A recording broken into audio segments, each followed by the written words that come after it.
All right, guys. So in today's video, we have a very special guest. Yes, it is Matt Free's mentor, Miss Gosia.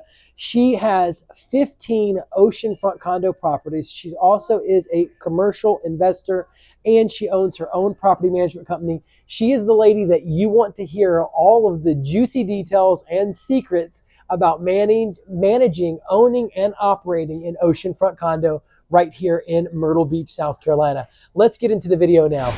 All right, so let's talk a little bit about why did you choose Myrtle Beach as an investment location over other beach destinations? I'm pretty sure when you were back, trying to figure out at first where to go, should I go to Florida? Should I go to Myrtle Beach?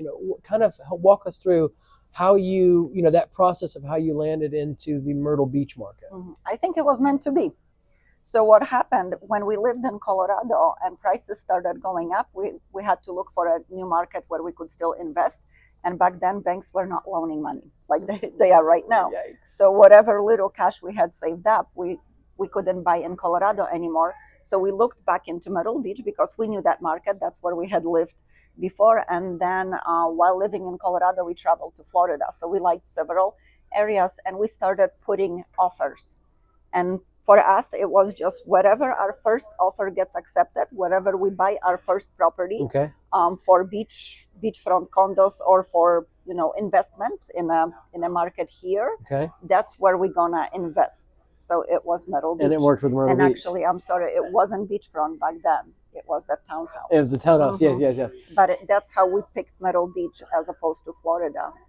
So basically, I'm assuming you found a seller that was more willing to work with you here, and that's why that offer went through.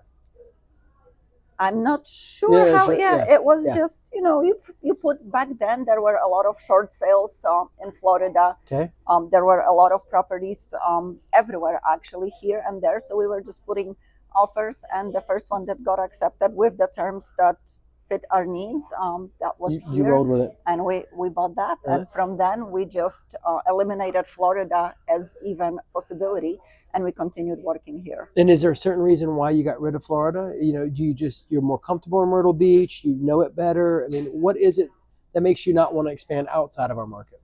It was just my personal preference back then. I wanted to keep all of my investments in one area. I figured it's easier to manage in one area when you have all the resources in one area. So back then, living in Colorado and having the property here, you need to find the cleaners, you need to find maintenance, you need to have your resources in order to be able to operate. Now, question, do you find that you get any kind of economies of scale, because you have all of your condos in one place? Do you find that you're able to maybe get your cleaners to clean them cheaper because you can give them so much work in one place? I mean, does that work? Does that work to your advantage? So I subcontract 8 or 9 cleaners right now for all of our properties, not just my personal ones. Gotcha. For all of them that we manage, and the rates are what they are. And just between you and I and everybody listening, the rates that they get paid vary by how well they clean. Get out. We inspect after every property is clean. We have inspectors that go in and inspect. So if a cleaner cleans not as well as another one, that inspection takes longer. So all of that, it's just money. You collect so much for cleaning fee, and you have to assign certain parts of that cleaning fee to cleaner, inspector, laundry, and whatnot, and your supplies that you provide. So if the cleaner takes more time to clean, the inspection takes longer, then the cleaner gets paid less. But my best cleaners get paid more. So you guys haven't really incentivized the work that gets done. You keep the people there. They are there and getting it done. Yes. Excellent. Well, that is a nifty little insight into some solid property management right there. Let's get into unit 1026 right here at the landmark. Now, as soon as you walk in, you will see that there is a closet right here upon entry. As you can see, you have your restroom straight ahead. Now to the right is the rest of the unit, which we'll get into in a minute. But there's a tub shower combo, as you can see. Nice vanity. Again, that is granite. Very nice vanity there. Coming to the rest of the unit, you do have the kitchen. As you can see here, microwave, stove, refrigerator, Again, very nice granite cabinetry. It flows effortlessly into the dining area right here. You have a nice bar here with a nice overhang, which is great. Again, your bed, nice contrasting colors, pop really well. Flat screen TV, and your common area. As you can see again, with those contrasting colors, pop really, really well. Now your moneymaker is the balcony. As you can see here, guys, is a very, very nice view.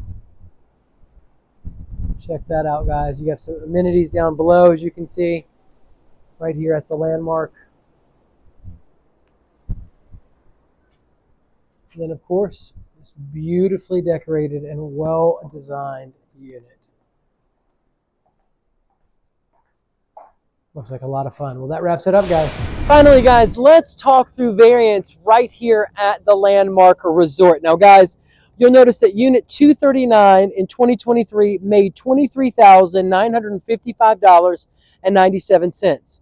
That was an oceanfront unit. There was an ocean view unit, Unit 1150, in 2023 that made $26,165.97. Now you have a unit, a one bedroom, one bathroom with a half bath, unit 1239 in 2022 that made $31,167.40. And then finally another ocean view, unit 1250 in 2023 that made $32,000. Now that's an average gross rental income of as much as $28,332. Now, if you subtract the highest gross rental income of $32,000 from the lowest gross rental income of $23,000 and some change, you're left with a range or a variance of $8,044. That's not a very large range, and that's what you want to look for when you're purchasing oceanfront condos. You want to look for that close grouping of gross rental incomes, because that lets us know that this resort has year-over-year demand, and it's causing the gross rental incomes to start to equalize. They're all getting close to the same number. So when you have a large variance and there's a lot going on there, it could mean that the resort's not run very well, that maybe some units are doing well, but the resort as a whole is not doing as well as a unit with, or as a resort with, closer grouping. So super important that you pay attention to those close groupings. Now, people often ask me, why is it that there's such a variance? Now here, in this case, there's not a lot of variance. $8,000 is not very large. If we had $20,000 or $30,000 or $40,000, that would possibly be a red flag for me, because I'm going, okay, some units aren't doing so well and some units are doing stellar. What's going on here? Now, there's absentee ownership. It's a very real thing that takes place with Myrtle Beach oceanfront condos. You have investors that are really just in the game to use the property, pass it off to a property manager who doesn't necessarily do a great job managing it, and they don't make a lot of money. Then you have other proactive, self-managing owners that come into this game. They're on top of it. They're watching the market. They are protecting their investment. They're guarding what they put their money into, and they're crushing it. And they're making $30,000 more than the average units at the same exact resort. A good example of that is over at the Caribbean. It's a one bedroom, one bathroom unit. In 2023 made $72,000. When average units only pull in about $40,000. They made $32,000 more than your average unit does. They're on top of their game. Now, there are some other factors that play into that, of course, how updated that unit is, if they did a stellar remodel on it, the simple touches that they put throughout it, and possibly any unique value propositions that oceanfront condo has. Is it a penthouse in unit that has a massive wraparound balcony? Well, that's going to be a unique value proposition that condo has that other condos simply can't compete with. And of course, if they do a great remodel on that unit's going to knock it out the park. So there are a lot of reasons that could attribute to the variance. Here at Landmark, we don't see a lot, which tells me they're running things well. And a lot of the units here, there's enough demand, it's causing those units to, the rents on them to equalize. And that's why there's not a lot of variance here. So I think Landmark is a great and excellent resort. Yes, it does well. And if you're in the lower price range, this is a place where you want to invest and be. It does very, very well. Now, it is in the south end of the beach. Some investors don't like that. They prefer to be more north, and not in North Myrtle Beach, but in the northern part of Myrtle Beach. So, you'd have to cross that bridge if this is the right investment for you, if this is going to be a personal use place, or is this strictly going to be a financial investment. There are people in the north end and in the south end. There are guests in the north end and in the south end. They spend their money in both places all the same. So if you are in that lower price point, you might want to consider Landmark. I think it's an excellent choice for your investment.